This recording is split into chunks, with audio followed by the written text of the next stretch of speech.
Welcome, everybody. I'm Liz Bradner, co-president of the League of Women Voters of Lake Forest, Lake Bluff area. The program today on stormwater management is co-sponsored by the League, by Lake Bluff Open Lands, Lake Bluff Park District, Central Lake County Joint Action Water Agency, and the Lake County Stormwater Management Commission. The League of Women Voters is a nonpartisan, nonprofit political organization which encourages informed and active participation in government, works to increase understanding of major public policy issues, and influences public policy through education and advocacy. We sponsor educational programs like today's throughout the year. Next Saturday afternoon, we will have a program on the Common Core Standards for Public Education at the reInvent Gallery from 4 to 6. Leave your name, please, if you wish to attend. In 2 weeks, we will have a candidate forum debate at Dickinson Hall at 1 in the afternoon. That's a Sunday, presenting state representative candidates, hopefully both, and both confirmed, but hopefully both, and county candidates for treasurer, sheriff, county clerk, and regional superintendent of schools. On our website, www.lwv-lflb.org, there is current information about the times and the location. Today's program is partially funded by a grant from the Illinois Department of Natural Resources. The State League has developed educational materials regarding stormwater problems and solutions for communities throughout the state. If you would like to make a donation toward the cost of this program or upcoming debates or other programs, we appreciate that very much since we are a nonprofit organization. And now I'm happy to present today's moderator, Carol Russ. Carol is a former president of our local league and a hard worker on Lake Michigan issues. Carol?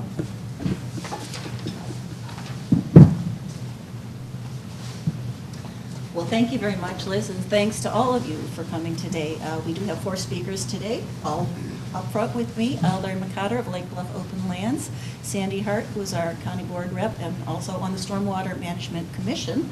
To my right is Krista Grimm of the League of Women Voters, and Krista is really the #1 person responsible for bringing this program on the road through a grant that she is administering, and this presentation is being made to coastal communities.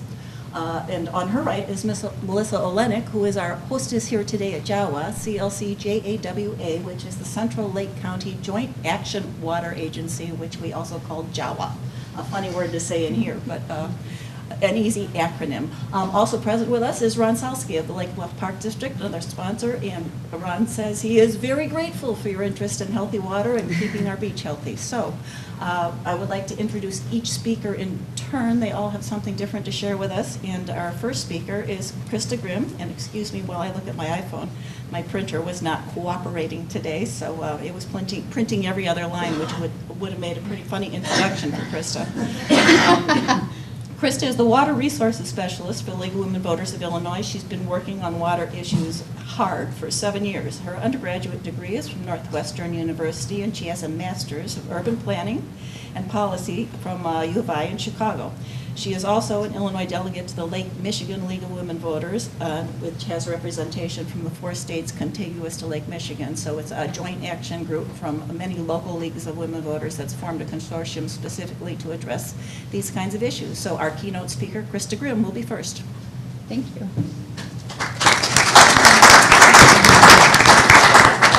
Well, I want to thank the League of Women Voters of Lake Forest and Lake Bluff for holding this program today and allowing us to bring it to you. And we've had a lot of excitement with the technology so far, so we're going to see how this goes. Okay, so as Carol said, the program, we've been working for nearly a year on this educational program, and it has been sponsored in part by the Illinois Coastal Management Program. I just wanted to share with you this map that shows the boundaries of the coastal region in Illinois. And what those boundaries represent basically is the watershed, the Lake Michigan watershed. And if we take a little closer look, we can see that Green Bay Road is the western boundary of the coastal zone.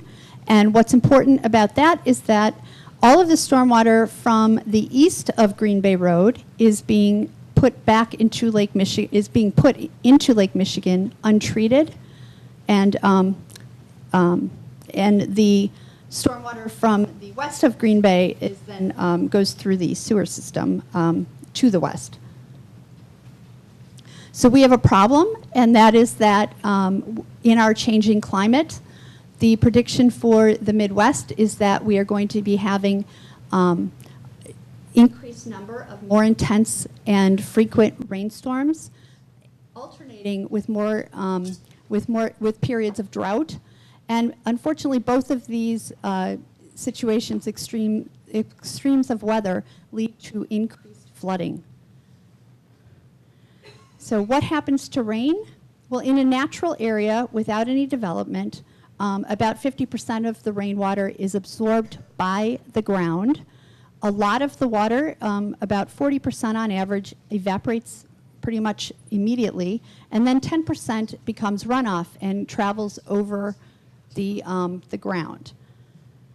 And where that water is traveling to is to wetlands. This is nature's way of taking care of excess rainwater. So wetlands are, there's many different types of them. Some are dry part of the year and only fill up in intense rainstorms.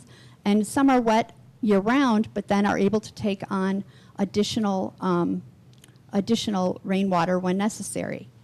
And what's important about this is that the wetlands provide us with a wonderful service, and that is that it cleans our water for free. So there are microbes in the soil and in the plant roots in the wetland that transform pollutants into harmless substances. The plants there take up some of the pollutants and store them in their stems and leaves and in the bark of trees. And also, as the water is absorbed by the ground, as it infiltrates, some pollutants are sticking to the soil particles, and so the water is filtered as it goes into the ground. In an urbanized area, now in this picture we have a highly urbanized area like the city of Chicago. There's much less infiltration. In this situation, it's 15%. And 55% of the rainwater on average becomes runoff. That is not to say that it's traveling over the ground. It's taken in by our sewer system, our storm sewers. Of course, in this kind of area, we're not talking about that level of imperviousness. So we're talking about buildings, streets, parking lots, are all surfaces that prevent the water from being absorbed by the ground. So in this kind of area, we're not talking about this level of imperviousness, but it only takes 8% of land cover for it to start, for stormwater runoff to begin to impact water quality in the local streams and other waterways. So those storm sewers that we're talking about, that's called gray infrastructure. So that's the sewer grates, the pipes, the filtration systems, et cetera. And our gray infrastructure system serves us very well. We would be very unhappy if we did not have it because we'd be flooding more frequently. But there are some limitations to it. And that, for one thing, it is built to meet a certain level of service. So in most places, the storm sewers are constructed to be able to handle 2 inches of rain in 24 hours. So when we get more than 2 inches of rain, then we are in a situation where we might get flooding. There's some other disadvantages of gray infrastructure. It's very expensive. Most of the system is buried, so it is difficult to maintain and replace. And when we do dig up the street to work on the system, it's disruptive. So now we have a video on the sewer system. And I don't hear the sound. So I'm going to use this. Natural landscapes readily absorb stormwater. But when buildings, parking lots, and streets cover the ground, flooding can happen more frequently. In a combined sewage system, When it rains, the collected water mixes with sewage and flows to the sewage treatment plant. In a bigger storm, the massive amount of rainwater overwhelms the sewage treatment system. This water has only one place to go: pipes leading to rivers, lakes, and streams, resulting in combined sewage overflow. Sewage may back up into household basements. Petroleum products, fertilizer, and other chemicals from paved areas, roofs, and the ground mix with the flooding water and run off into area rivers, creating a pollution stream that flows into other water sources. In a separated sewage system, when rain falls, stormwater flows directly to a drainage outlet and doesn't mix with sewage collection and treatment. Sewage runs directly to the treatment facility. In a big rainstorm, increased water flow is directed to drainage areas. Stormwater does not mix with sewage. Sewage treatment is unaffected by a rainstorm's intensity. But in a landscape covered with asphalt and concrete, large amounts of rainwater quickly flood the area. Rainwater may seep into household basements and back up from the storm drain. But because the basement storm drain is not connected to the sewage system, sewage does not back up into basements. Chemicals from paved areas, roofs, and the ground mix with flooding water and run off into nearby rivers. To learn more about the sewage system where you live, check with your local public works department or stormwater management utility. Okay, were you able to hear that? Okay, I'm glad. Sorry about that. Yeah, so in this area, in Lake County, there are separated sewer systems, and in the video, it says that you will never have, or it says you won't have sewage backing up into people's homes. And we know that sometimes it does happen, and this slide shows that there can be both infiltration of rainwater into the sanitary sewers to people's houses, and also there can be cross-contamination because of some of the problems that are shown in this slide, which cause people to get sewage in their homes. So in the video, what a lot of it is talking about is called non-point source pollution. This is pollution that is not from one particular source, but it's from all over, because as the rainwater comes in contact with things in the environment, it is picking up different things that are pollutants. So you can see that just that there are many, many sources, and this slide does not include all of them. So some of the problems that are caused by this polluted urban stormwater runoff include beach warnings and closures. So these are for the local beaches. The BAV that's on the slide is the beach action value. What we're looking at when beach managers look at is the water quality safe for humans to be in it on the beach is the indicator bacteria is E. coli. So when the levels of E. coli get to a certain level, that's called a beach action value day, and that at the lower end, it would be a beach warning where they would be saying, you know, like maybe this is not a great day for people with compromised immune systems to be on the beach. And when the level of E. coli gets higher, then they would actually go to the point of closing the beach. So you can see that they are sampling the water throughout the beach season every year. This data is from last year, from 2013. And so you can see the number of samples that were taken from each of these beaches, and then the number of samples that had higher levels of E. coli. So that Lake Bluff Sunrise Beach with 2% exceeded beach action value, that's really good. That means that 98% of the time the water was good, was clean for humans to be on it. Another problem caused by stormwater runoff is erosion, which is, of course, a natural process. But when we do not have quality environments, what happens is that the water moves through the area faster than it otherwise would, and it picks up more soil and erodes the area faster than it otherwise would. So here, this is an example from right here in Lake Bluff on a ravine where there was a restoration project. And on the left, you can see it before restoration, that there's no plants there. The water moved through quickly. What happens is the water then becomes muddy, cloudy and muddy, and that gets deposited into Lake Michigan or other waterways that are in the area. The erosion makes the area degrade faster.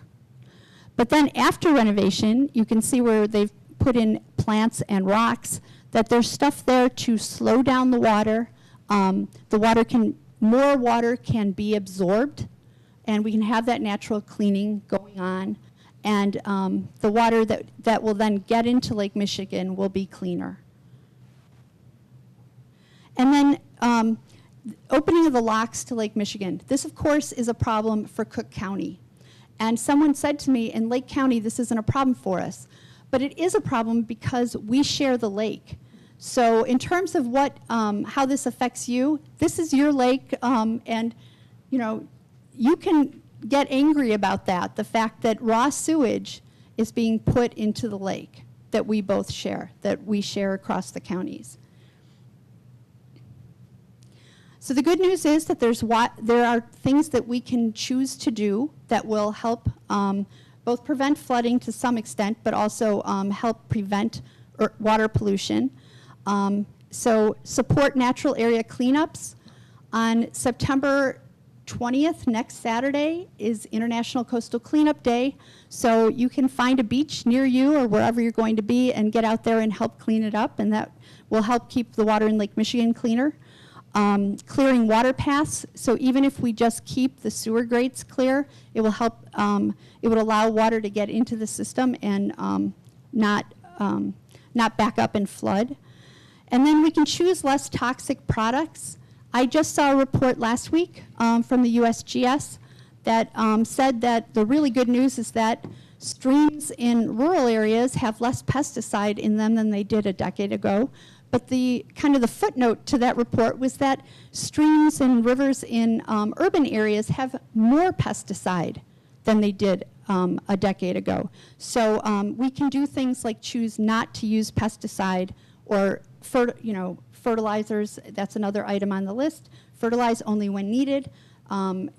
Excess phosphorus is a big problem for waterways, and of course phosphorus led to the problems that Toledo had with the dead zone in Lake Erie earlier in the summer. Dispose of the pet waste properly, and then also dispose of hazardous materials properly. And I want to say that that includes pharmaceuticals, and on September 27th is a nationwide pharmaceutical collection sponsored by the Drug Enforcement Agency. And if you Google National Drug Take Back Day, you can find a location to bring your expired or unwanted drugs. So in addition to those behaviors that we can do to help prevent water pollution, there's also green infrastructure solutions that we can use to help prevent water pollution and flooding, actually. So green infrastructure is ways of mimicking the natural processes that would be, that go on in wetlands, for example, to clean the water. And so one of the main things you're trying to do with green infrastructure is have the water absorbed by the ground on site or held on site. So I'm going to talk about these really quickly, but we have native plants there, coneflowers and black-eyed Susans. We have the City of Chicago City Hall with a green roof, and then we also have permeable asphalt that absorbs water. One of our league, these pictures are from the backyard of a league member. She had chronic flooding in her backyard. She redid her she had chronic flooding in her basement. She redid her backyard in an ecologically sensitive way with over 60 varieties of native plants, and it pretty much solved her entire flooding problem. After she redid it this way, instead of getting water every time it rained, she got water once in 3 years. She then put in a sump pump and some French drains, and she has not had water since. So some of these strategies that can be used, the easiest way and cheapest strategy is to disconnect your downspout. And there you want the water to, there's an elbow on that last picture there, because you want to deposit the water at least 5 feet from your foundation, so you're not creating a seepage situation. You don't want to have that water go back into your house. You can harvest that water and use it elsewhere in your yard by collecting it as it comes off the roof. Depending on the size of your roof, you might have a lot of water coming off of it. So there's different kinds of vessels that you can get to collect the water. So in the smallest case, there's the rain barrel at 55 gallons, and you can put one at each downspout. But if you have more water, you can use a cistern, which are available in many, many sizes. That one's 550 gallons. And then there's also these bladders or pillows, which are big baggies that fill up with the rainwater, and those also can hold, you can get them, 5,000 gallons, et cetera, depending on what your needs are. If you plant trees, this is a long-term strategy because trees catch between 10 and 20% of the rainfall that falls on them. It catches the water on their leaves, and then the water evaporates right from there. You can plant native plants. You can see that the native plant roots just go so much deeper than regular garden plants, or even or the grass plants, where the roots are 2 inches deep on the grass. So the grass can only take up very little amount of water. But if you look at the daylilies, go down about 1 foot. So, that's 6 times as much as grass. But then if you look on the right side to the black-eyed Susans, where it's going down 6, 7 feet, it's just taking up so much more water. And that's what helped with that league member's yard. Rain gardens, where you create a depression in your yard, and so the water is pooling in this garden, and then you fill it with native plants to take that water up. Bioswales, instead, in many communities in our public rights-of-way, we have soil mounded with grass on them. This is kind of the opposite idea. Here, we've created a depression in the right-of-way, and then there's cuts into the curb, so the water can come right off the street and get into the bioswale and be absorbed. So it never gets to the sewer system. And bioswales can also be used in residential applications as a way of moving water from where it's pooling in your yard to where you want it to be. And hopefully that would be something like a rain garden, so that the water would stay on site and be absorbed. There's permeable paving. Here you could see these pavers have notches which create spaces between them where the water can get between and be soaked into the ground. And as I mentioned, there's permeable asphalt and also concrete.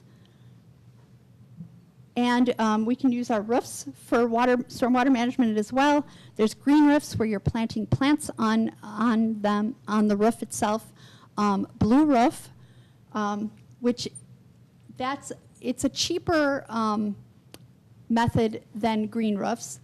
Cheaper to implement. In this case, these trays are going to collect the water, prevent it from going down the downspout at all, and then the water will be able to evaporate off the roof. And of course, if there's rainfall exceeds the capacity of those trays, they're just going to overflow, and it's going to go down the downspout like it would anyway. And then if you have an appropriate roof, you can put a rooftop garden on it, as you see in the last picture there. Community and regional measures. I hope we're going to be hearing about some of those things. We're in this building where they've done a tremendous job here using green infrastructure right here on this site. And so these are the kinds of things where governments can use green infrastructure techniques. This picture is from Hinsdale, Illinois, where there was a community that had chronic flooding. The village did an engineering study, and using traditional gray infrastructure, the bid came in at $24.4 million to fix it, to fix the flooding problem. The village board said, you know, that's more than we want to spend on this. So the next year, they did a second engineering study where they looked at doing green infrastructure, and it came in at $15 million. So a very significant cost savings from using green infrastructure. And this is a bioswale that they've put into the parkway. The locations of the bioswales were determined by studying the hydrology in the neighborhood. Some of the neighbors were worried that using native plants was going to look weedy, so they deliberately chose to use kind of a more formal planting. And so I don't think that looks weedy at all. And I went back this summer, took this picture. You know, when you're using plants, it beautifies your neighborhood as well. So that's an extra advantage. As part of our project, we have put together a number of educational materials. On our website, we have this Stormwater Action Kit, where if you click on those 3 photographs there at the bottom, you will get more information about the different strategies, about stormwater management, et cetera. We've also put books and materials into the local libraries. As far as financing green infrastructure, I just put this up to show that there is federal and state funding available for green infrastructure projects, available to both individual homeowners as well as communities.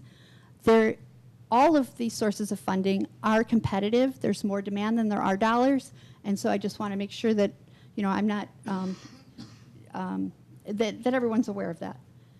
And that concludes my part of the program. Thank you.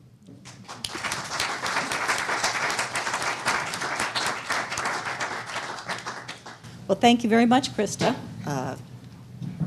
Moving along, we do have another speaker to present to you, Sandy Hart, who lives here in Lake Bluff. She's our Lake County Board representative, and she is also the Forest Preserve representative for District 13, of course, which runs from Lake Bluff out to the northwest towards Wildwood. She serves on the board of the Stormwater Management Commission, whose primary mission is to improve our water quality, to reduce flooding damage, and to restore and enhance the natural drainage system. And Sandy is also a former Lake Bluff Park District Commissioner. So Sandy, please come up and join us.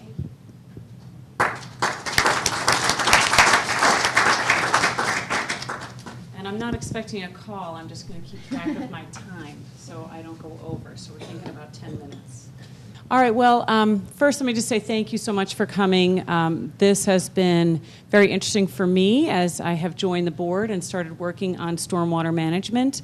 I've been on Stormwater Management Commission for about 1.5 years, and it has been so enlightening to me to see how different communities are grappling with this issue and approaching things in different ways. And I think it's great that there's so many people here that are interested, I think, from a homeowner aspect as well as maybe from a larger regional aspect or for our town.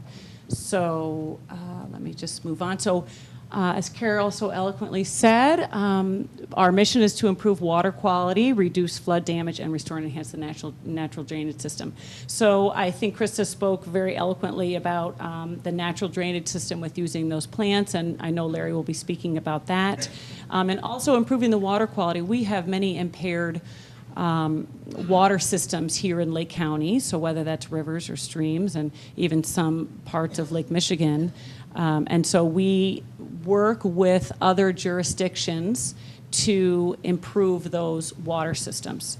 We do that by coordinating with them. We provide technical services, so we have many members of our staff who are have incredible experience and knowledge around these, and so they go into different municipalities and work directly with them to help alleviate whether it's homeowner flooding issues or more serious concerns that if it's not just one smaller homeowner, but perhaps an entire neighborhood. I know we experienced that here in Lake Bluff along Campbell Court and also further north along 41 in the Strawberry condominiums. I don't know if you guys are familiar with that area, but they had terrible, terrible flooding not that long ago. And then also provide public education, sort of like an event you might like this one, and then facilitating community input. So when a project does begin, We hold sessions, rooms like this that say, hey, this is what we're thinking. What concerns do you have about this? What thoughts do you have? Just so that there are no surprises for the community. So some of our program areas is around planning. So people will come to Stormwater Management Commission and say, wow, I've got this issue, this recent flooding, or we have this new development coming in. What do we need to be thinking about in terms of mitigating floodwater damage? So we will work with those stakeholders. We have intergovernmental agreements and contracts for our time. But a lot of it we realize is for the benefits of all. So and we also get grants for that work, federal and state grants. So it really works out well, I think, for everybody involved. And then the engineering and implementation. So what is that going to look like? How long is it going to take? Who else needs to be involved? What about all the permitting that needs to take place? So we work on that. And then the regulatory issues. So certainly as our climate changes or as people become more educated about what's needed, those ordinances that people need to follow will change. So for example, we have a development in Lake County that was initially supposed to begin, I want to say, it was like 2006. So when the economy was not in the greatest position, the developer decided to hold off on that project. But they had to sign off that they would adhere to these regulations. So now that they are thinking about pursuing that development, some of those regulations have changed. So they now have to follow these new regulations. So it's making sure that everybody is aware of what is required of them when they are working in Lake County. So just real quick, like, why does this matter? Well, Lake County, in particular in the state of Illinois, we are very rich in our water resources. So we've got, almost 1,900 miles of rivers and streams. We've got these fabulous lakes that are really spectacular as you move west and north. We're so fortunate. Our wetlands, and of course, the shoreline for Lake Michigan. So this is really critical that homeowners, business owners, developers, everybody works together to ensure that we are protecting these waterways. And we're also rich in our natural resources. In Lake County, we have more threatened and endangered species than any other county in the state of Illinois. And a lot of those threatened and endangered species are existing along those coastal sand dunes. And I'm sorry, that picture could be a little better, but that's Illinois Beach State Park, thank you. And a lot of them will live in those sand dunes there. So based upon where we're located, that's really why we have all of those threatened and endangered species. So it's even more important for us to be aware. And let me see, and our next slide has all the different watersheds. So the smaller picture is the 4 major watersheds that we have. So the Fox River, the Des Plaines River, Lake Michigan, and then the North Branch of the Chicago River. And so in our area, in Lake Bluff and Lake Forest, the 2 that we really are impacted by, of course, is the Lake Michigan and then that North Branch. And so that's just a smaller, here's the smaller picture of the North Branch there. So there are 3 major projects that we really wanted to point out. So in this first one, there were 3 partners. We do have a very small forest preserve that exists in the Lake Bluff area. It's called Oriole Grove.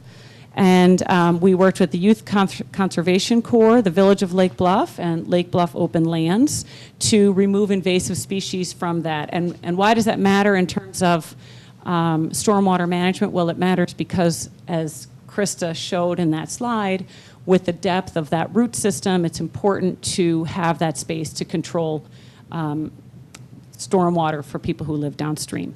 And then at Deer Path Golf Course, we got grants for federal and state dollars for bank stabilization there. And then the Dalitch Pond, I hope I'm pronouncing that correctly, we had a very large restoration project. So that's pulling invasive species, improving the banks and really that whole waterway system, and then doing a massive planting effort. And if anybody wants to talk to me afterwards, we have many, many volunteer opportunities available. So if you're interested at all in that, I would love to talk to you about it. Oops. Okay, and then just real quick, we have, again, I said there's many water quality impairments throughout Lake County, and here's just some of them in that north branch. And what are some of those things? That's the phosphorus, low dissolved oxygen, a lot of chloride, and high sediment. So it's very difficult for plants and animals to exist when these issues are there. The good thing as far as phosphorus is concerned is that when you go to the store and you want to buy fertilizer for your lawn, many times you'll see that there's a 0 where the phosphorus would normally go. So companies have really understood that we can't be adding all this phosphorus into, onto our lawn. So that's a real plus. So just real quick, so some issues, some pictures of some flood damage. So we've got flash flooding, which I think we're all unfortunately familiar with, as well as the sanitary sewer backups, and then how they overflow, and then this erosion. So we tend to see some of that erosion that occurs really in our ravines here in Lake Bluff or in other areas where you see tons of silt going into Lake Michigan, and that is a huge problem. And I know Lake Bluff did a wonderful job working on that ravine restoration. This is just a picture of our Lake Michigan watershed here in Lake County, and there are several sub-watersheds that pull off of that. But we have stormwater issues in the Lake Michigan watershed, like I said. So there's the ravine, stream, and bluff erosion. There's the stormwater pollution that does go right into Lake Michigan. And then, of course, there's the flood damage. It was interesting to add those seagulls on there because when we do have beach closings, a lot of people weren't aware, and I wasn't aware until I joined the park board, that sometimes we do close the beach because of all of the seagulls that are on the beach, and they do pollute our water. So it is surprising, but true. And of the ravine, stream, and bluff erosion, there's just a few pictures there. And I apologize, right there in that nice empty spot was supposed to be a picture of the, it's called a slump, is the technical term for it, but we do have a slump at Fort Sheridan that was very large. There was seepage, and maybe, Larry, do you want to speak about that? Maybe later? No worries at all. So there was this slump at Fort Sheridan, and it is currently closed, and we did an emergency appropriation to repair that. But it's a very large concern. So again, I just touched on this, and I don't want to go over my time too much, but we talked a little bit about the watershed development ordinance. How do we ensure that homeowners and developers are taking care of our land? And so we have these kind of, when we work with them in the very beginning and then afterwards, just to double check, hey, everything that we had thought we needed to do did get done, and let's just make sure that it's working how we had anticipated it would. And then supporting that project implementation. These are just some of the things. So we do data collection and studies. We do this technical assistance. I'm just going to kind of blow through some of these slides. So when we're collecting that data, we're taking that inventory of the stream. How healthy is that system? What do we need to do in order to repair that? And really, we do that throughout Lake County. And then we take a look at it and say, okay, these are all the issues that we have right now. What are the things that are most pressing? And then how much are all of those things going to cost? So it's just like anybody when you're working on a major project. What are the things, what are the quick hits that we can do? Who can we partner with on this? How can we potentially get some grants here? And then let's just set it all out, put some dates behind it, and then go. So we really do have very many partnerships throughout Lake County and federal and state level. So these are just a couple, just this capital improvement project. It's Dead Dog Creek. I don't know if anybody's familiar with that, but unusually named, but up in Winthrop Harbor. So they did a lot of work on it. It's just amazing what goes in to these projects, but you'll see a little rain garden there. They did some bank work. They just add in a lot of stuff, take out those invasive species, really clean up that waterway. And then the next one is just, so that's pardon me, that last one is a very, very large project. It takes years to complete. But we also work on smaller projects. So just as I said, what are the quick hits? What are the big ones? So this one is this quote-unquote mini grant program.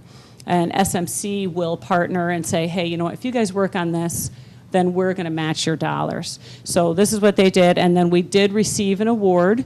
I believe that is a national award that we got for this project. So it has really been a wonderful thing for us to be recognized in the work we do. And we are lucky to have the staff that we have at Stormwater Management. They are very, very dedicated and open to working with anybody. I just real quick want to bring up the Strawberry Condos, which is at 41 and just south of 137. They had really horrific flooding, and so there's a homeowner there who worked really hard to get a lot of attention to her project.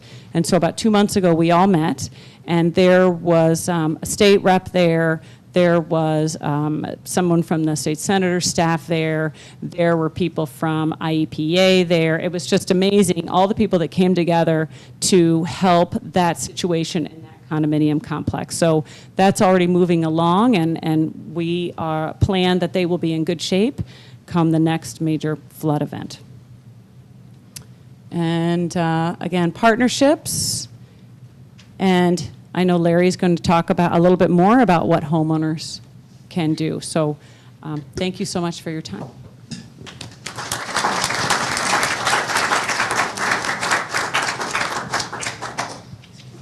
Great, thank you very much, Sandy. Can I just set that down? We have more speakers to come, and to give you a preview, we have Melissa Olenick. We have Melissa Olenick of Jawa who will speak. We also have a rain barrel drawing to do after that, and we will take a little bit of a break before we go on the plant tour, and we will also have Larry McCotter present. But our next speaker will be Melissa. She is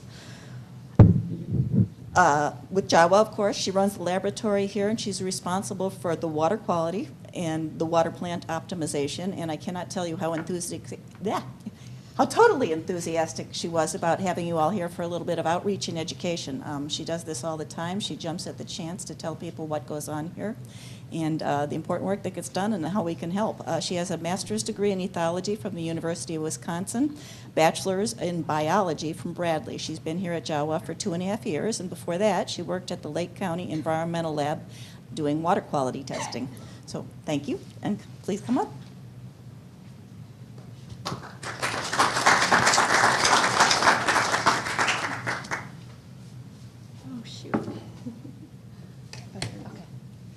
Hi, thanks everyone for coming today. I work in the lab here at Jawa. Many of you probably have heard Bill Soucie was my predecessor who moved up in Jawa, and that's who I took over for. And he's sort of an icon here, so I have shoes to fill with him, big shoes. So I am going to talk a little bit about Lake Michigan, the water quality of Lake Michigan as a water treatment plant, what we have to do in order to clean the water, and how you go about actually taking water from Lake Michigan. It's not as easy as simply, I want to drink Lake Michigan water, I'm going to start a water plant. So it's a little more complicated than that. First of all, the water that's here right now on Earth, obviously, is all the water we get. So of that water, 97% is salt water. And so it's not really usable for drinking water. They are coming up with new technologies now where they are treating salt water and trying to remove the salt, but it's very expensive. The remaining 3%, about 69% is in the ice caps. So again, not usable. If you look at the 30% of that is groundwater. So many of the towns around here do tap into that. And the lakes make up, you can see the surface water is 0.3% of that 3%. That's what we got to work with. And when you look at it, it breaks up, 80% is lakes, and then you have the rivers and streams. The wetlands are a little more brackish, so not as good for drinking water. So there's not a lot of fresh water here when you look at it. We're really dealing with a very minute quantity, but living in this area with the Great Lakes, we almost take it for granted. We have this huge freshwater pool that we get to tap into. And not a lot of areas around the United States have that. And they look at the Great Lakes and they sort of salivate and drool and say, gosh, if I could just get my hands on that. So here you can see the profile. Obviously the largest is Lake Superior. It's the deepest, the largest. It's draining into Lake Huron and Lake Michigan.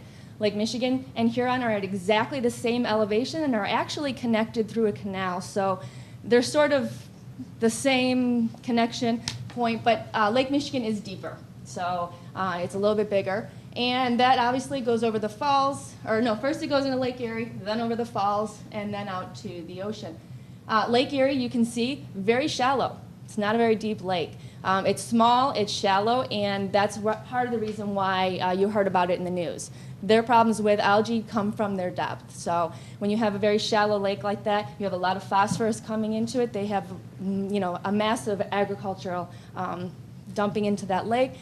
That causes that problem. We don't really have that issue with Lake Michigan. It's deep, it's cold. Right now it's 45 degrees, so it's really cold. What this shows you is this is how important the Great Lakes are to our area. We actually monitor, this is from a website, it's called a Great Lakes dashboard. And you can go in and you can type this in, and it shows you the water level that we can go back basically till 1918. I can take it back that far.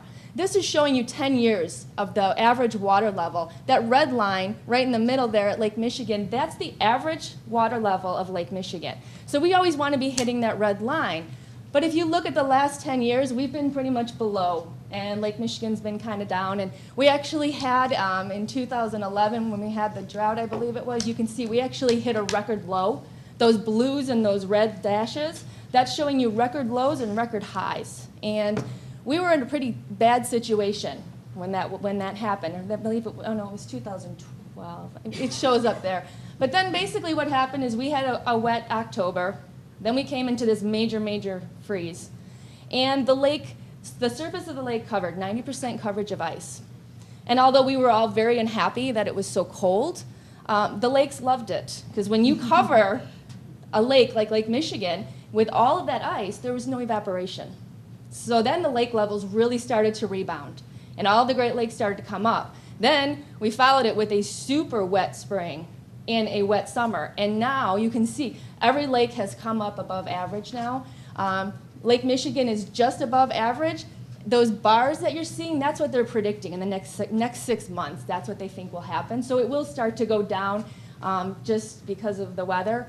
But hopefully, well, not hopefully, maybe we'll have another cold winter as they're predicting. We'll get some more ice cover and it'll come back up again. So why do we monitor the lakes? Well, this right here is why. This is what they consider one of the worst environmental disasters ever. It's the Aral Sea out in like the Soviet Union area. The first picture you see is, that is 1960s time. That's the Aral Sea. It was one of the 4 largest fresh lakes in the area. The picture on the other side, that's the Aral Sea in about 2000. That's what happened. Well, what happened? They diverted the inlets to the desert so they could start growing agriculture. They wanted to kind of boom the economy out there. So they thought that would be a great idea. They just basically stopped the flow into there. It took about 20 years for the lake to just dry up to about 4 small lakes. The entire ecology of that area has completely changed. Those are very brackish saltwater lakes now. Nothing can really thrive. The fish industry there, they had a big fishing industry. Everything just completely died. And it's been now about 15 years that they've been trying to recover this lake, and they can't get it back. It's just no going back. You can't, even with diverting water and trying to bring the lake back, it's just not that simple. So this is kind of what always sticks in the back of people's minds when they say, oh, like Las Vegas wants to tap into the Great Lakes. This is where people go. This is what they see, and they think, no, sorry. Because of this, the Great Lakes are protected with what we call a Great Lakes Compact. And basically, all the states that surround the Great Lakes all joined together, and they formed a compact, and they control who can tap into the lake. So if you want to go and you want to tap into the lake, you need to get the permission of every governor of every state, including Canada, to say, okay, you can do that. The one kind of big catch is what they're going to make you do is put all your water back into the lake, because they want to keep checks and balances, right? They don't want you to take the water out and send it down. And so everybody who's taking from the lake has to try to put that water back into the lake. And because of that, what you get is pretty much the border towns, because it's expensive to pump the water out and then to try to get it all the way back to the lake. So not a lot of towns want to do that. But with water shortages kind of where they are right now, it's becoming more popular. So Waukesha has been trying to do this. They want to get a pipeline out to them, but the problem is they can't get the water back that easily. So it becomes an issue. So what you're seeing in that gray area, that's the watershed. That's the land that's draining into Lake Michigan. So if you live in that area, you're contributing to Lake Michigan, or to the Great Lakes, sorry. What you can see from this picture is when you look at Illinois, there is no contribution. Kind of what Krista said, Green Bay Road is it. So if you're on the other side of Green Bay Road, you're doing your part. Everybody else is just taking the water, and we're sending it down to the Des Plaines and out to the Fox and basically out to the Mississippi. So all of that water is going away. Well, why then can Illinois take water from the Great Lakes? What they did, basically in the 1900s, you look at this first picture here, basically the city of Chicago was dumping all their sewer right into the lake. It was going into Lake Michigan. That's where their flow is. And the Great Lakes was not happy. They didn't want that. They didn't want all of that dirty waste. In the 1900s, it was not suitable to be put into a lake. So they asked them if they could basically revert the flow. So what they did was they built a sanitary sewer canal. And that sewer canal then takes all of the sewer from Chicago and trucks it right out to the Des Plaines River, and of course makes it somebody else's problem. And in order to do that, they needed what they consider, it's this magic number, 3,200 cubic feet per second in order to push that sewer down out of Chicago and into the Des Plaines River. And what that happened was that kind of ended up being this magic number. So in 1967, the U.S. Supreme Court granted Illinois the right to take that water from Lake Michigan and not return it. That's the portion that we all pull from. So if you're a town and you want to get in, you're pulling from that 3,200 cubic feet per second, and that's that allocation, that's where that water comes from. So as we start to get closer and closer to that allocation, the towns start panicking, right? Everybody can apply for it. They want to get their piece of the pie, because once we hit 3,200, that's it. No one else can get in. Now, it's an average over the year, so it's not like, that precise.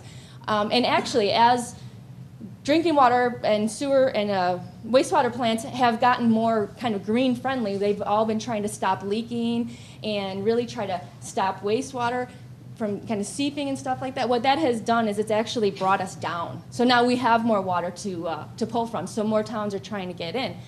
Now, just because you get an allocation still doesn't get you to Lake Michigan.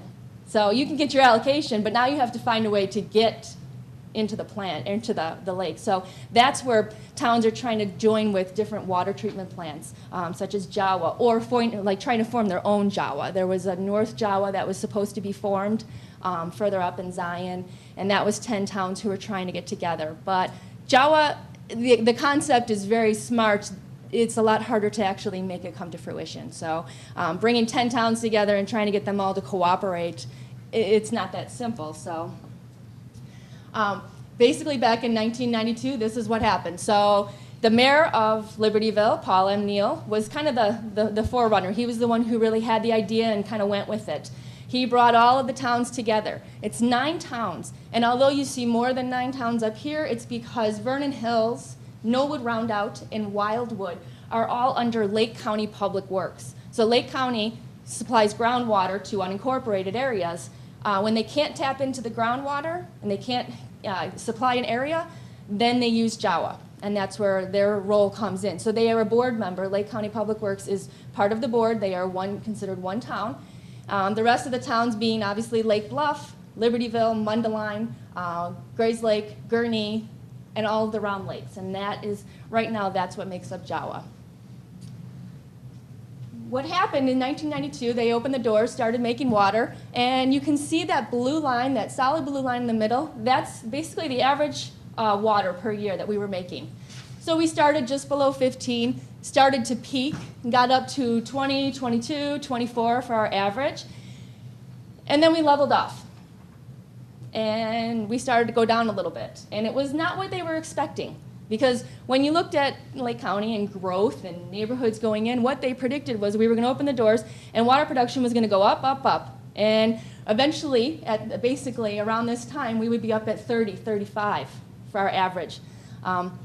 It never happened. What we're predicting happened, or what we attribute this to, is a couple things. The Go Green movement. So energy efficient appliances, right? Low flow toilets, low flow washers, water bans, which are pretty standard now. It's not just when we're in a drought. We're pretty much on water bans every summer. And then the boom, it kind of died off. That population boom slowed down a little bit. Lawns became established. When we first started, lawns were all new and everybody was watering their lawns in all these new neighborhoods. Well, now things have slowed down. So we're not using as much water. We're rated for 50 million gallons a day. That's what we can make here. We're averaging about 20. So you got all these people and they're using water and they're not using as much. They're being very energy efficient, and what happens? Well, it still costs, to run this plant. Whether we're making 20 million gallons or whether we're making 40 million gallons, we have our electricity bill, we have the staff, we have the chemicals that are going to the water. So right now our water rate is $2.67 per 1,000 gallons. So everybody starts using less water, we're making less water, and what happens? The rate goes up. So now you have these homeowners who are like, wait a minute, my water bill's going up, I'm using less water, this is not right. And they start to get upset. So the board, what they did was they said, well, what we need to do then maybe is bring in new members. This has been a closed group for the last 22 years. They have not allowed new members in. Everyone was invited to join in 1990 when they started. Whoever was not part of it was out. The minute they started successfully making water, towns were like, oh, wait, me. And the board was like, no, sorry. Then after a while, they said, well, maybe if you pay an exorbitant amount, we're going to kind of stick it to you. And nobody could pay that amount. Well, now, 20 years later, we have water to spare. And if you bring in new members, what happens? Your water rates go down. So now it's to the board's advantage and to everyone else's advantage if we bring in new members. So that was kind of what happened. You've probably heard some of this on the news because it was a little big, but basically we have our North Group and West Group. The North Group is Lake Villa, Lindenhurst, Fox Lake Hills, and Grandwood Park. Grandwood Park and Fox Lake Hills, again, are coming in under Lake County. Those are like emergency situations where literally they are running out of water and they cannot, their wells go dry in the summer. So they're being brought into that North Group. And that group is completely set. That one is they're actually starting the route studies. That's what you see back here. They're ready to go, and they will be they'll be in service in 2018 is what they're predicting right now. And so all the towns are kind of getting their systems ready to connect. What we have over here is what we call the West Group. That group's a little bit iffy. We know that Volo will be part of the West Group. Wakanda's future is still kind of up in the air and in the hands of the board members. When a new group gets voted in, it's a unanimous decision by every board member, and if anybody decides no, that's it. One member can stop it. So Wakanda was ousted from the original decision in a very public and all over the presses kind of a way, and now they're coming back, and they're basically asking Jawa if they'll reconsider, and there's many different steps they have to follow now in order to come back in. But again, if any mayor decides no, then they're out. And then there's already another group basically behind them, knocking on the door saying, I'm ready to take their spot. So it's a kind of a rat race right now to get in because there's not a lot of options on where you can go to get into Lake Michigan water. So most of the plants are at capacity and they can't take on new members. And so once we take on these 4 new members, that's it. Then we will be done with where we are now. And with taking on the new members, what we also get is updates to the plant. So their buy-in, basically, is all the updates that are going to have to go into play in order to make more water, to run at that higher average. And a couple of them are going to take place at the raw water pump house. If you're familiar with this area, you might have seen this building. It's kind of tucked back on Lake Bluff on Blodgett Avenue. This is our pump station. So this is where the water's coming in from Lake Michigan. If you follow the bike path about 2 miles, you'll hit the lake, you'll get wet. But before you do that, you'll see this pump house, and basically it looks really fancy on the outside. That's because of the neighborhood it's in. It's a very high-end neighborhood. And in order to make this happen and for this to go into the neighborhood, it had to look like this. Inside, it's just a big, huge concrete well. That's all it is. So there's nothing. People are like, oh, I want to go in. It's not impressive. The picture here is a picture of where our intake is, that's at the Bluff. Our intake is actually 2,800 feet out in Lake Michigan, and this is the picture of the intake before it was sunk in the lake. It's about 28 feet deep at that point for our intake, which isn't very deep. But Lake Michigan is not very deep on our side. If we go out 5,000 feet, it's still only about 30 feet deep, so we're not going to get much by going further out. But the intake is 4 large pipes. They're 48 inches in diameter, and they all funnel into one large pipe, which goes right under the lake and connects right into the raw water well. It's a gravity-fed system. It's not a vacuum, so if you were out there swimming, it wouldn't suck you in. It doesn't suck fish in. They can swim in and out of it. And in the summertime, we put these grates on. You can see that great picture there with the tube going across. And what this does is it allows us to dose potassium permanganate at our intakes. And potassium permanganate will prevent mussels, zebra mussels and quagga mussels, from attaching to our pipes so they don't look like that pipe pictured there. We dose from basically around April until October. It's weather dependent, so as soon as the water warms up, we're dosing with permanganate, and then once it cools to a certain degree, we'll stop the feed. And then at that point, we'll pull these grates off. If we leave them on during the winter, the grates would actually ice over and we'd be plugged up and we wouldn't have any water. We can still ice over even without the grates. Amazingly enough, if you can get a slurry to kind of start forming, and you can actually close those pipes off with ice if we're not careful. So that's something we always watch for in the winter. But these grates are what keep our pipes clean. And then when the grates go off, the divers actually swim in the pipes, and they go through and they look at them and inspect them, and we get the video back. So this permanganate system is obviously 22 years old, as everything is in the plant. So it's ready for an update, and this will be replaced in October. So construction hopefully will start, and next season we'll have a new permanganate system. So we'll have this in play. We'll also at that point be cleaning out our raw well. That well is obviously, it's 22 years of water going in there. When you start to get sediment accumulating and building up in there, so we need to get that out. And we've got about 8 feet in corners in certain areas that we need to now suck out of there and pipe out and then truck it out, because obviously it can't go back in the lake. So those are some of the projects that are going to be happening soon. Obviously, the water's coming down the pipeline. It's coming to this facility. The facility was named after the mayor of Libertyville. The plant is rated for 50 million gallons, like I had said, but we don't ever operate at that level. So we're usually 20 is kind of our average. In a peak, like 4th of July weekend is always our peak. Everybody's using water then. We can get up to 38. We can be doing about 38. But in the wintertime, we can be at 15. So it's really variable, and the operators kind of know when things are going to pick up. It's very seasonal. This is the water treatment plant kind of in layout form. We use ozone here in order to treat for that musty lake odor. That's what really knocks that out, so you're never drinking the water going, wow, it smells a little fishy. We have a rapid mixer that helps us settle out in flocculation, settle out the solids. And then we have a filtration where we send it through to get the rest of the dirt out. But then we also have UV, ultraviolet radiation, and that really kind of takes care of all the bacteria and inactivates all the bacteria in the water. Having ozone and UV are what make us a state-of-the-art water treatment plant. Very few. There's about 3, I think, in the country, or in the world, that actually have those two in together.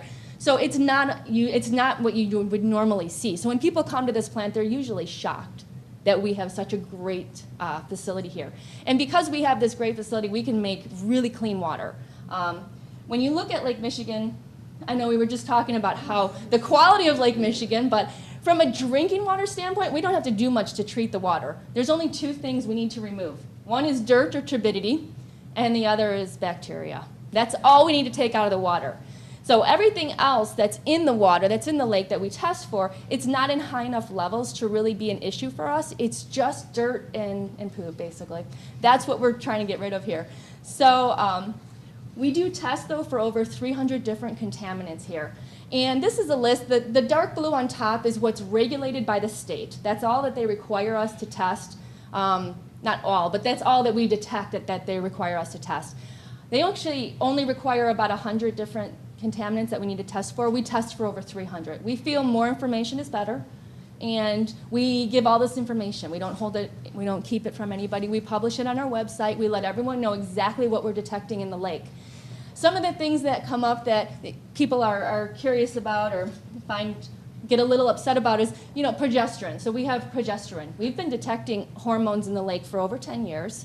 But when you think about it, they're in very low levels. So we're seeing it in actually nanograms, which is even less than micrograms. So if you look at these two things and you look at 1 microgram per liter is considered 1 ppm. And most of us have probably heard that term. People always talk in ppm, parts per million. Parts per million is 1 second in 11.5 days. That's how small 1 part per million is. And we're looking at progesterone at nanograms per million, which in parts per million, that is 0.000002. That's the amount that we're detecting in the lake. Our tests are really good. They can detect to super low levels.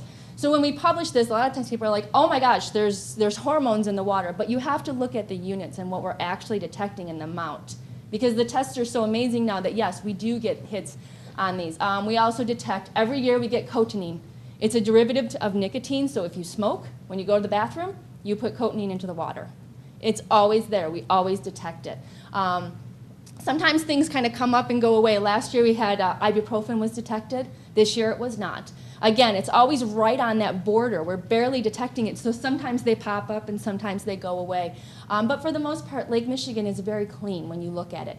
What we're seeing here, the hits that we get are things that really have been there for 10 years, and the thought process is nothing's removing them. Wastewater treatment is not going to remove them. Drinking water treatment doesn't remove them. And so in order to get that out, you're going to have to do something else. It's just going to keep circulating around. So we do keep an eye on all this just because we feel it's important to know, and we let everyone else know exactly what we're seeing. When the harmful algal bloom happened in Lake Erie, obviously everybody in this side of the Great Lakes freaked out too. And every drinking water plant then literally in this whole West Shore sent their water samples in on exactly the same day at exactly the same time, and we had no microcystin. So we're all very active. When something happens, we want to know, we'll send it out, and we'll get the testing, and we're always trying to monitor and make sure that the water's safe. With that, I will hand it over to you. I have a question. The Waukegan Harbor just recently passed on the Yes. cleanup. Yeah. Does that affect you at all? Excuse me, the question is the Waukegan Harbor cleanup and how that affected the plant treatment here. It doesn't affect us because our intake is out from the harbor. So we're about 3,000 feet out. So we're not taking, we're at where we're taking from. It's not really an issue. That was probably more because the Waukegan water treatment plant is right there, and that would affect them again though because they're further out. It's not going to be as much of an issue. Most of their contaminants were contained in the sediment, so most of what they were doing was just trying to pull that sediment up and out and truck it out. So although you were probably stirring quite a bit of turbidity up, it really wasn't affecting the drinking water plants. We all do, because I think one of their big issues was, I thought it was mercury, did they have? But I think, yeah, and we test obviously for mercury and barium every year, and we don't get a very high detection, so it didn't go up or down with them. All right, so without further ado, our last speaker, Larry, and then we'll take a break before we do the plant tour. Thank you. Mercifully for you, I'm the victim of technical difficulty, so we'll have fewer slides and photographs than that expected, and I'll just try to be extemporaneous about it. What we're starting with, this pretty well tells the picture, and Krista had a very similar slide, but I wanted to be clear that one detail was very evident. You're looking at a lineup of native plants. The depth of the roots go as deep as that looks like, I think, 14 feet. These are all sort of bedrock prairie plants that we've got in the Skokie Preserve behind us, around the pond, the Jawa Pond in front. Anybody involved with stormwater management or erosion control knows this is what you have to plant, because not only the depth of the roots, but it's got fibrous roots. Now, we deal a lot at Lake Bluff Open Lands with our steep slopes, with ravines and bluffs. And we're always fighting this battle where we're saying we need fewer trees and more sunlight on the ground so that we have enough sun to support these herbaceous plants. And people say, but trees have these deep roots. Well, true, but they've also got tap roots. They're these thick, big things, and they go deep, and that's part of what we'll call soil structure. But an equally important, if not more important, component of soil structure, in the way I see it, is the fibrous roots that you'll get with these herbaceous plants. So instead of a giant tap root that looks like a forearm, you'll have all these tiny little ciliata and things that hang on to particles of soil on a molecular level. And that, when you think about it, erosion control consists of resisting water velocity and the impact of rainwater on the soil. Now, the herbaceous layer will give you a leaf cover, and that'll help protect soil molecules from falling rainwater. And then once you've got rushing water, and if you can come up with that photograph. No, okay. I have a photograph of a ravine in Lake Bluff, and we're presented, those of us who own property on ravines or bluffs, presented with the situation where our villages and cities are using the ravines as storm sewers, where other communities would put stormwater into a 36, 48-inch concrete pipe. We're dumping them into the ravines. Historically, the ravines were shaped like this, and they had to accommodate the water that fell on, the nearby, 100 feet, 300 feet, and it would trickle its way slowly towards the slope of the ravine and come down towards the middle and gently meander its way towards Lake Michigan. You didn't have huge velocities. Well, a century ago, brilliant people thought, let's pipe this stuff to the ravines and just rush it off to the lake. And this is sort of an agricultural mentality. Let's rush the stormwater off the land so that it can dry out and we can plant our corn and soybeans. Well, we've got a very different mentality now when we're dealing with all the consequences of this, particularly the erosion that we're having. And I'm always advocating for, and those of you from Lake Forest and Lake Bluff, I'm sorry, Brian, I didn't mean to make eye contact like that. Brian's the village board member, and I think that the village is going to have to really grapple with this issue of how we deal with stormwater, because east of Green Bay Road, all of our stormwater is like going to our ravines and in 48-inch pipes, literally.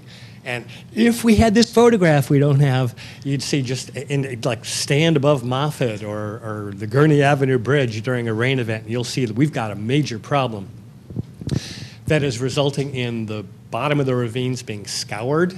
And Krista mentioned a lot about siltation. All that stuff's ending up in the lake. It's affecting the quality of the water in the lake and our drinking water. And it's a problem that really has to be solved because we're destroying this beautiful resource. Let's think about the ravines and the bluffs as something that we've got, nobody else has, and they support this unique, rare, and wonderful community of native plants. So, moving on, what can you do? We talked about bioswales that can be on the side of roads where we have flooding issues, but on a more individual homeowner issue, I'd like to get everybody to think beyond turf grass, because when you think about it, turf grass requires water to stay alive in the middle of the summer. It requires fertilizer in the spring. We don't have these resources anymore. We can't tolerate the phosphorus in the Gulf of Mexico and that dead zone, which the Lake Erie algae bloom is dwarfed by what happens in the Gulf of Mexico every summer when all of our agricultural runoff nutrients help this algae bloom, and once the algae die, they suck the oxygen out of the water so nothing can live. What can we do? We can displace some of our lawn, which a very well-respected restorationist called a chemical-dependent carpet. Thank you, Gerald Wilhelm. And replace it with a rain garden. Take your whole front yard if you want, please. And you can sculpt it out, make a a bowl out of it and plant water, plants, wetland plants, bog plants, swamp milkweed. I'd love to show some examples of the plants native plants that have those deep fibrous roots that can help. You want to collect the water from your gutters, from the street runoff, into a rain garden or a bioswale, and let those plants filter the impurities out, but store the water on the land rather than rushing it off. I'll try to wrap it up if I can, but let me get back to my notes if I have an agenda that's worth covering. Your driveways, rip out your asphalt. Pea gravel, pavers. Amazing. Krista had a picture of permeable asphalt.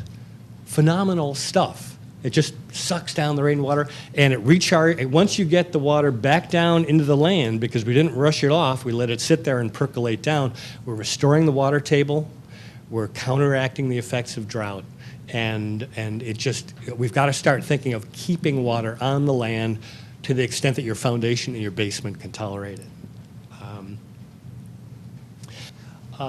If you had a riverbank, if you had a detention pond, which most of us don't, certainly an issue farther out in Lake County, western Lake County, where you've got detention ponds for every development. Wave action on the edges. I wanted to point out, this one on the left, that's Kentucky bluegrass. Look at the roots on that. Those are 4-inch roots. Now, a lot of developments have turf grass planted right up to the water's edge, and that is completely wrong. That's why you'll see a properly designed detention basin, like the one right out in front here, will have native plants for at least 6 feet. So the rainwater coming towards the pond will be filtered, the velocity will be reduced, and the depth of those fibrous roots are going to hang onto the soil, and you'll reduce erosion. I had pictures of our own little rain gardens nearby. We're trying to figure out an appropriate name, but just between Lake Bluff Middle School and Sheridan Road, we have what we're calling artesian wetlands. We could call it Catherine O'Hara Pond, because she sort of suggested it, but every year we had this big puddle there, and like Catherine and I thought, well, why don't we just, make lemonade out of these lemons? We put a bunch of really cool plants in there.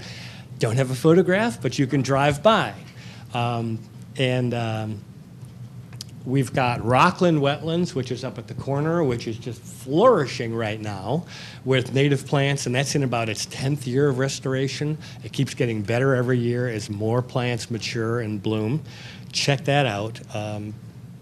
We have a number of places, as you drive by Witchwood and Moffett, look at a restoration that's in place and growing where there was erosion, there was bare soil, too much shade, even turf grass wouldn't grow. It's now thriving native prairie on the upland, a reconstructed slope on the way down where previously it had just been fill, nothing would grow, and that's where the rock reinforcement on the northern bank of that ravine. If you went by in the summer of 2011 and thought, what are they doing there? And then that project also occurred in Ravine Park. That's the state of the art about how to prevent scouring of the ravine side and slow down the velocity of the water and reduce erosion and siltation in the lake. I'll cut it short there, but there are many ideas about what to do on your property, erosion control, and I appreciate your attention.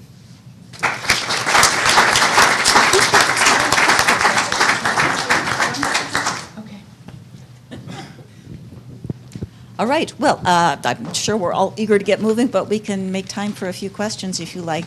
We have to use the microphones. Yeah, just a sec. And I will call on you first, Russ. We have to use the microphones because the reason we have them is for the TV filming. They are not amplifying to the room, but if you have a question to ask, I want to bring you the cordless microphone. Larry mentioned the 48-inch pipes that the villages have going into the ravines.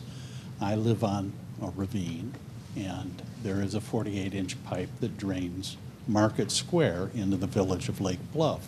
And I wanted to ask Sandy what the regulations are about that. It's clearly not the right watershed, and I'm suffering tremendous erosion. I would say this is the ravine that goes underneath Sheridan Road by the footbridge, the wooden footbridge. I stopped one time during one of these hard rains. I would guess the water was 20 feet deep. It sounded like a mountain river and not like our ravine that's normally a foot or less deep. So I'd like to ask what the regulations are on that. I'd like Lake Forest to put it down in the lake through their own ravines myself. This one works too. Well, thank you for your question. And, you know, I took notes on it because I actually was not aware of that. We partner with the municipalities with the issues that they have in their particular area. That has not come before SMC. So I can reach out to one or both of those municipalities and see if I can understand what's happening and what we can do about it, if anything. That could be more of an intergovernmental agreement, but I'll follow up for sure. Okay. Thank Okay, you. Another question? Thank you, Karen. I was just curious, in the spring, this is for Jawa, there was a big barge out in the lake just directly, well, what, to the east of the pump station, of the well, I guess you call it, I don't know, the house. And was that cleaning the grates, or what was that doing? It was there for days. In the spring, I believe that was when the divers go down. That's what I wondered Yeah, after you they're talked putting the about it. grates on, and they were inspecting it. What we were doing is we were checking for leaks in the permanganate system. Permanganate, if you've ever seen it, is purple, and bright purple. So if it's leaking, you will get this purple plume in the water, and you'll know it. But if it's leaking small, a lot of times it'll diffuse. And they went down with video cameras, and we were running the system full throttle, and you could just see these leaks coming through right at the intake. So Thank you. that's why they're replacing it. Okay, thank you, Melissa. One more question? Thank you. Can I hand you the microphone? Thank you. Perhaps I missed this, but some of the publicity that we're getting now, just lately, is the individual homeowner and what they're throwing down their drains and flushing down their toilets, which really maybe would be a good idea not to do that, find another place for it. Thank you. Okay. Did anyone want to comment on that?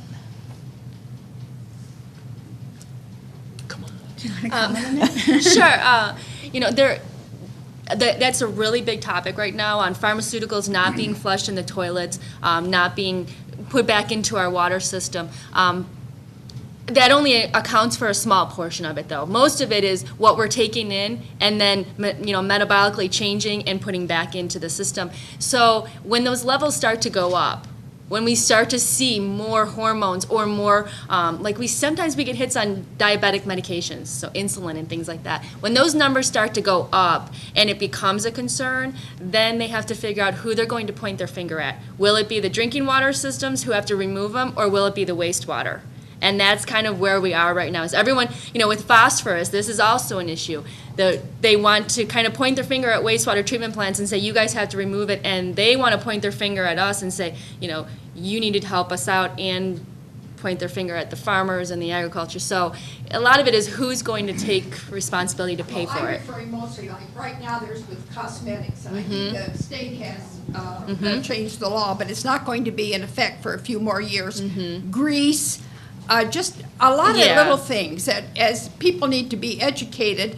I don't know if you're going to put it in your garbage container or what you're going to do with it, but triclosan was a big one with that one too. Is the the hand sanitizers, things that were going into our system that we started to see problems with because the numbers started to go up. The reason that we were seeing problems with the antibacterials was in the wastewaters. And when they were trying to break down that waste and that biological waste, those antibacterials were actually preventing the breakdown. And that's why the big push now is to not use triclosan and to try to reduce what is going into the system. And now they're all coming up with new versions of it. So as soon as something becomes an issue, as soon as it hits the media, that's when everyone starts to take notice and things change. And the makeups, the cosmetics, that's another one where they're trying to tell you, not to put them back into the water system.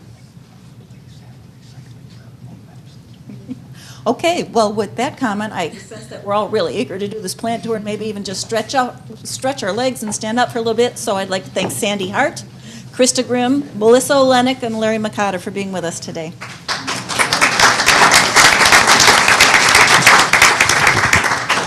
What year did you go to university?